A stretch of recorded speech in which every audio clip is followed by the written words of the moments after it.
Hi guys and welcome back to the channel Held Dominance. Anthony here. Please remember to like and subscribe and also click that notification bell if you're enjoying what you're seeing and if you want to see more. We begin today as the NRL kicked off yesterday with the first game of the season as the Penrith Panthers faced the Manly Seagulls in this season's opener. The Penrith Panthers had started their premiership defence with an ominous 28 points to 6 thrashing of Manly at the Panthers Stadium. And former Panther Luke Lewis described the performance as an absolute masterclass as the reigning premiers ran in 5 tries to one of the Seagulls in front of 16,901 delighted fans in Penrith. The victory in the Panthers' first home game since July was Penrith's 18th in a row at Panthers Stadium, a run that stretches back to 2019. Manly, who have been tipped as genuine premiership contenders, simply had no answer to Penrith, denying the ball and territory in a lopsided season opener. Daily M medalist Tom Trbojevic was kept quiet by some rushing defence as Penrith dominated the ruck and largely kept Manly inside their own half. While unable to gain ground, Manly could do little to repel the waves of Penrith attacks, and the Panthers' plethora of attacking talent dominated the territory to a tune of 76% of the game. Isaac Targo and Stephen Crichton crossed in the first half for the hosts, only to have Manly pull the score back on a stroke of half-time. Almost had one myself. Thanks to a tremendous long-range try, which was finished by Ethan Bulmore. Penrith arguably had been and should have been further ahead after the break, but after Stephen Crichton and controversially Brian Toto were denied scores in the opening 10 minutes. Toto's in particular looked egregious after Jerome Luai was harshly judged to have impeded Tom Trbojevic. Although any direct impact on the Manly man by Luai, as Toto scrambled crab-like through a splintering defence, appeared negligible. Heading into the sheds, just a score behind must have given Manly some hope for a more competitive second half.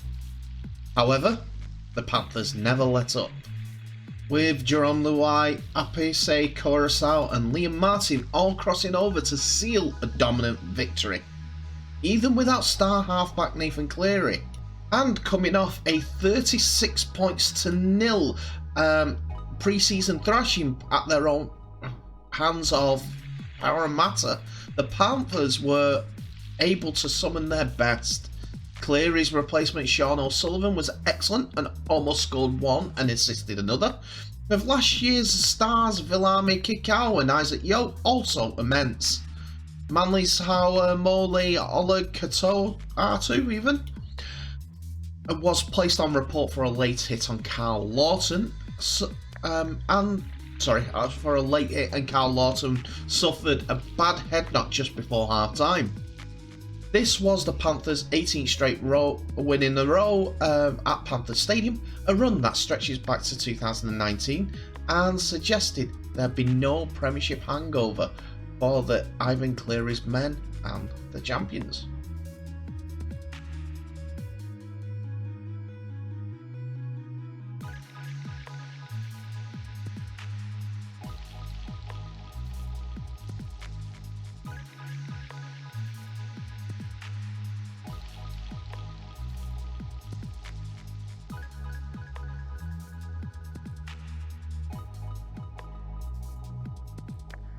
So the first game that we're going to review for Sunday is the early kickoff as we look into the Eels versus the Titans. Both teams got into the playoffs for the first time in quite a while. Titans went out in round 1, but the Eels went out against the eventual winners, the Penrith Panthers. So let's have a look at the teams for this 5:05 kickoff game in the UK between these two sides. So with the Parramatta Eels coach Brad Alpha has gone on to naming the 17-man squad, which was so impressive against Premiers Penrith in the trials. Again, these sides are cards subject to change due to the various permutations that could happen in the week leading up to it, etc, etc. Co-captains Clint Gutherson and Junior Paolo lead a powerful squad, which includes new recruit Bailey Simonson, among a sea of familiar faces. Such is Parramatta's depth in quality first graders. Nathan Brown, Mitch Rain, and Bryce Cartwright are among the reserves for the season opener. Eels are looking forward to Dylan Brown and Mitchell Moses running the options when it comes to in-play game. For the Titans, former Rooster Isaac Louis brings 203 games worth of experience into the front row, where he will partner Moaki Fotuaka.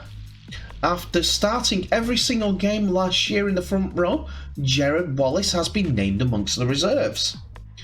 Another new recruit, Will Smith, makes his club debut from the bench, alongside Sam Lisoni, Jamie Jolliffe and Kevin Proctor.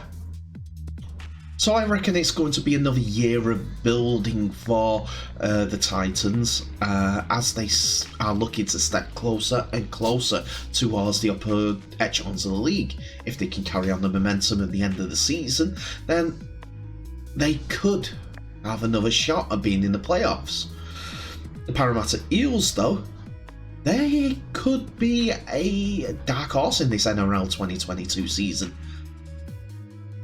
I think they'll win this first game, but watch out for them. There could be so much more to come. So the final game of the first round goes to North Queensland Cowboys and the Canterbury Bulldogs. The much changed Canterbury Bulldogs will be looking to better last season's performance, but I don't know how much by, as they have gone out and spent significant parts of their salary cap in bringing up some stars, like the one you see in the picture here. After the troubles that Tomalolo had during the pre-season when it comes to the COVID injections, he is back on deck after being allowed to do so due to the COVID protocols. As we are about a month into since that issue was done, I think we're going to have to look into it again in another 3 months' time. But anyway, here are the teams for the first game of their NRL seasons. So the Cowboys have inspirational skipper Jason Tomalolo back on deck after missing the trials with a minor hamstring complaint, along with promising back rower Jeremiah Nanea. There are two new faces in the side which took care of the Broncos in impressive fashion during the club's final trial. Chad Townsend, Petter Hiku and Jermaine Tanoa Brown are set to make their Cowboys debuts. Hiku has been named in the centres, while Tanoa Brown has completed an impressive pre-season with starting from the front row berth alongside Cohen Hess.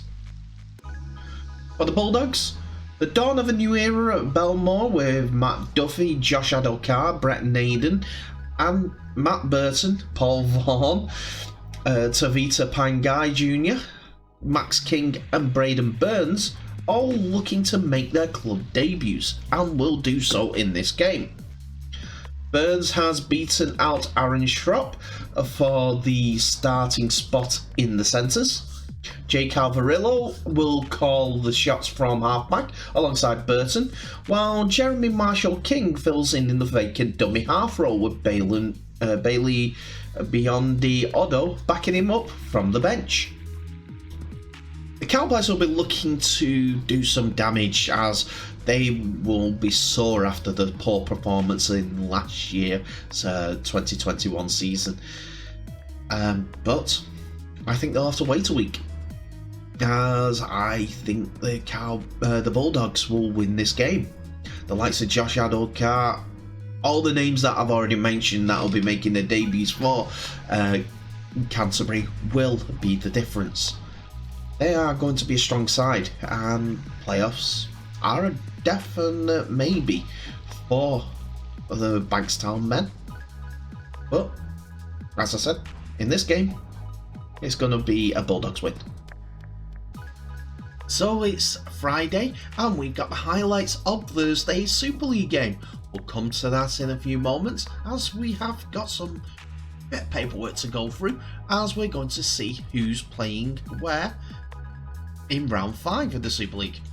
So here's who's playing who. As we said, there's Thursday night's highlights, that's between Leeds Rhinos and Hull FC.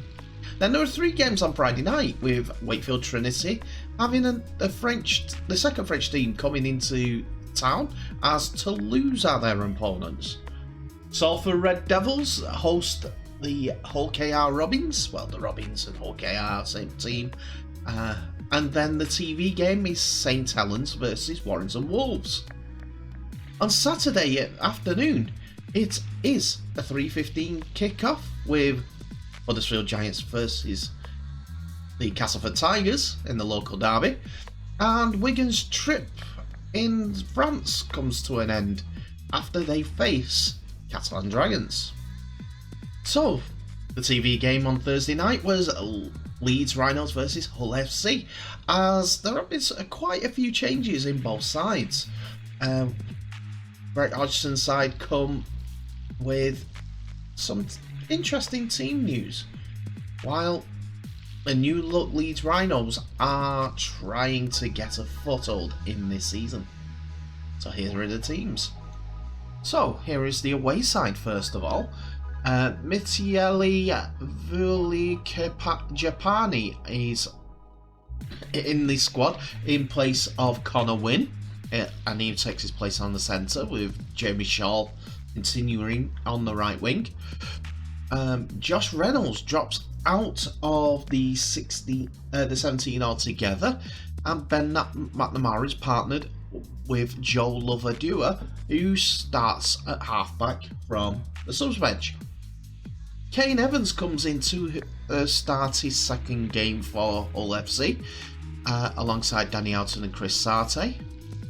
And it is Jack Brown who starts instead of Brad Fash.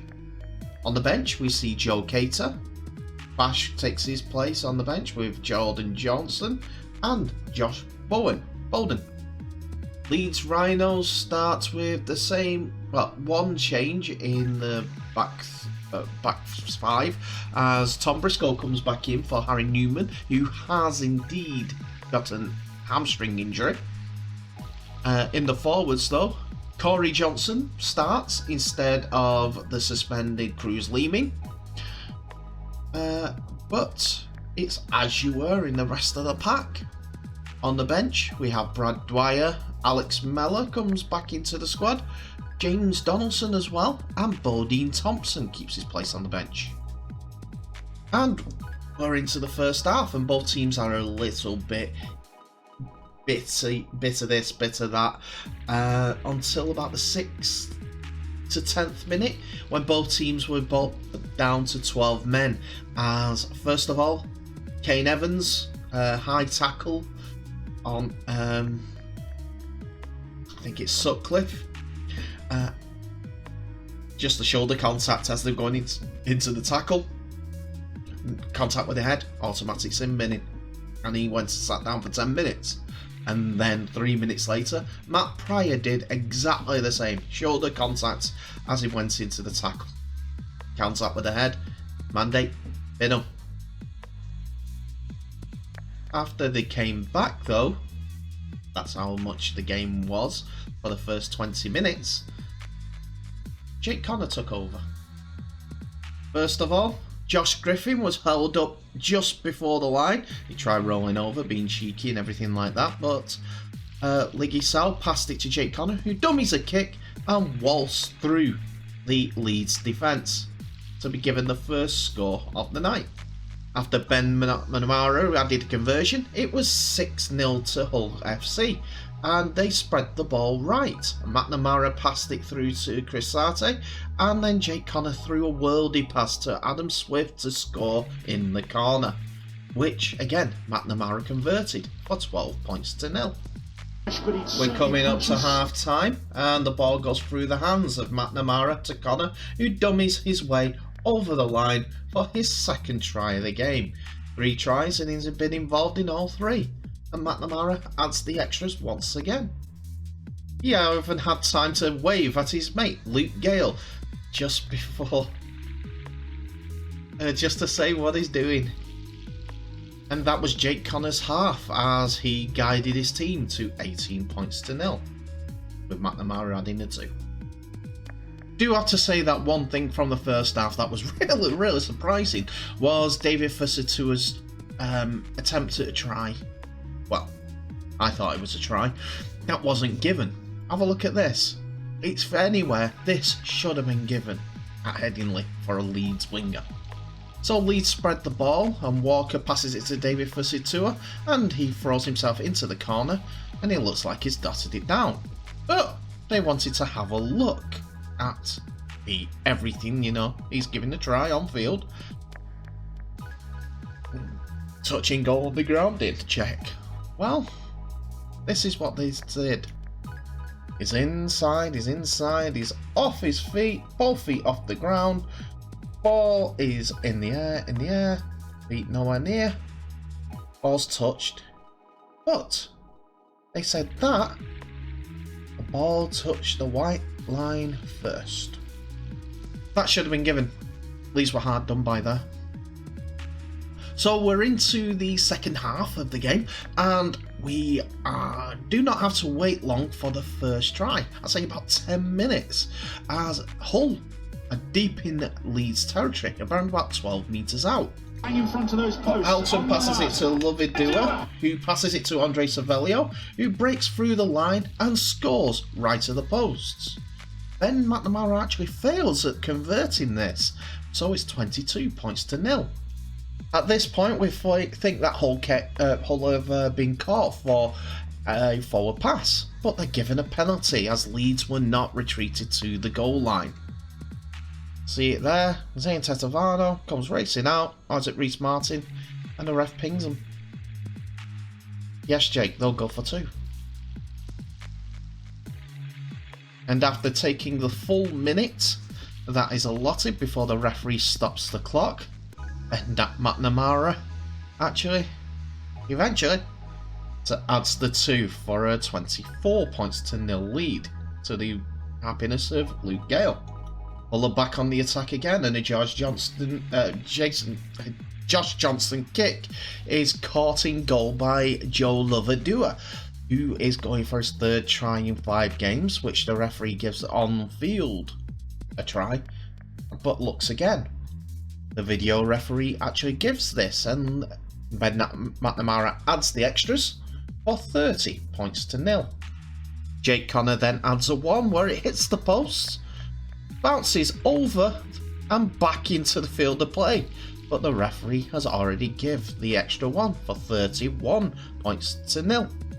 But as the stadium's empty, Oledzki finds Aidan Caesar, who puts on a worldie of a pass to Briscoe, who's on the right wing, for Leeds' first try, but Reece Martin could not add the extras, and it is now 31 points to 4.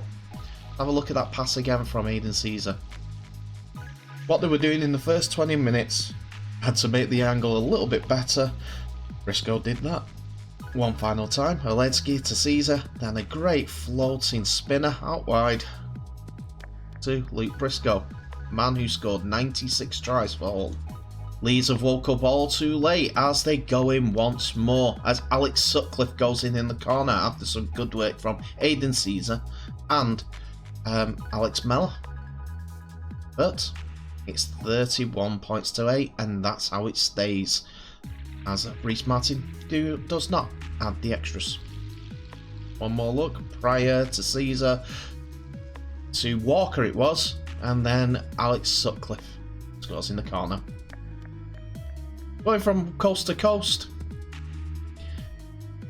The only downside for Hull is that they, despite the win, lost 3 players. Chris Sarte went off with a hamstring injury. I think Kane Evans, that's it, didn't return for most of the second half. And Joe Cater, it looks like that he's done his Achilles in.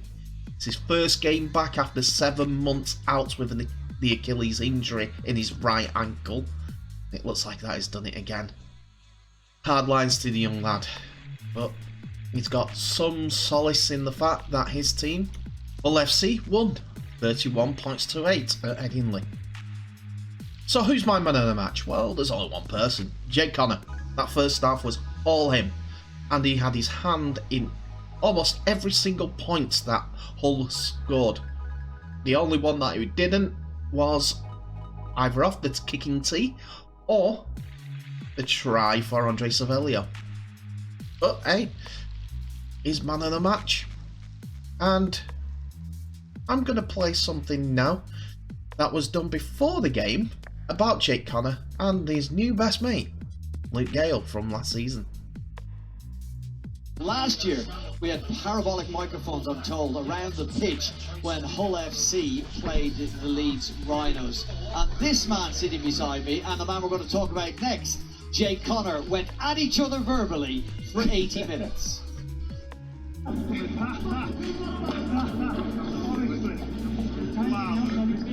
Wow. I've got all the years left in you at minute. Garbage. What's over it in playing, cunt? Garbage. Two rounds. 10 rounds, the score.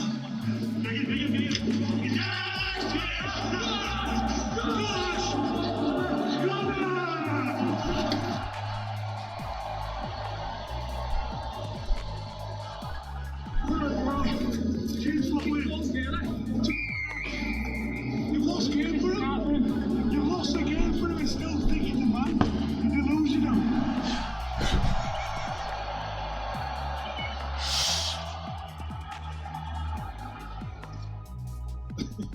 He throws the intercept, but you realise something about Jake Connor that day, and you realise it to this stage, you travel over to Hull with him. Yeah, it was after that game.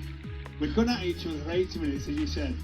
And he's thrown the interception to lose him the game. And he's still saying that it was a good pass. He got us on a 3-on-2. And after that game, I thought, there's no point arguing with him anymore. There is no point arguing with this man because you will never win. And now he's your car share buddy. And now he's my car share buddy, yeah. So if you put a mic in the car at 6 a.m, it's probably a lot the same as that. You may have just come up with a brilliant idea.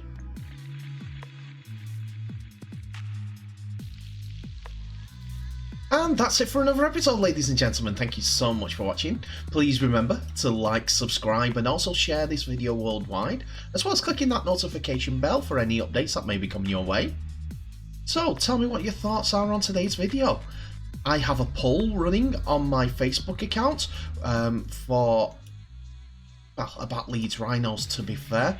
I'm going to show you the barcode now, and please go out there, go to the site, and tell me what your thoughts are. And also the first game of the NRL season started with Penrith bulldozing over basically Manly Seagulls. I think I got that one wrong, but yeah, Penrith looked impressive in the morning.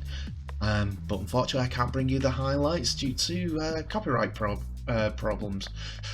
Well, copyright was of the NRL, shall we say that. And my preview for the 2 other games. Do you agree with my predictions? There's always a 50-50 chance in these opening games of who's going to win which and whose games. But I do think that Parramatta's got too much for their opponents. Anyway, thank you so much for watching. Please remember to share this video worldwide. I'll wish you all the best, so please stay safe, and I'll see you in the next episode.